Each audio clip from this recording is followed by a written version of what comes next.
एक गांव में दो किसान रहते थे, रामू और कमल। दोनों के पास बराबर जमीन थी, लेकिन दोनों का स्वभाव एक दूसरे से बिल्कुल अलग था।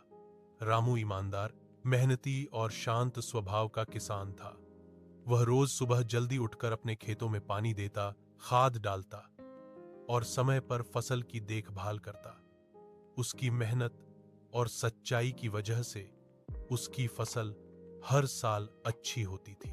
इसके विपरीत कमल बहुत लालची था। वह कम मेहनत में ज्यादा फायदा चाहता था। वह सोचता था कि बिना ध्यान दिए भी फसल अपने आप बड़ी हो जाएगी। खेती की देखभाल करने की जगह वह अक्सर शॉर्टकट ढूंढता और दूसरों का फायदा उठाने की सोचता था। एक साल गांव में बरसात बहुत कम हुई और पानी की समस्या पैदा हो गई।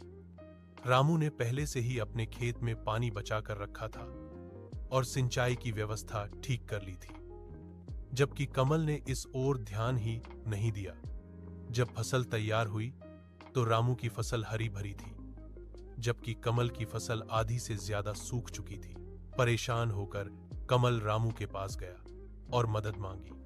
रामू ने न केवल उसे कुछ फसल दी, बल्कि उसे समझाया कि खेती और जीवन दोनों में सफलता का सिर्फ एक ही रास्ता है, मेहनत, ईमानदारी और समय का महत्व। कमल को अपनी गलती का एहसास हो गया। अगले साल उसने भी पूरी मेहनत की और दोनों किसान मिलकर खुशहाल जीवन जीने लगे।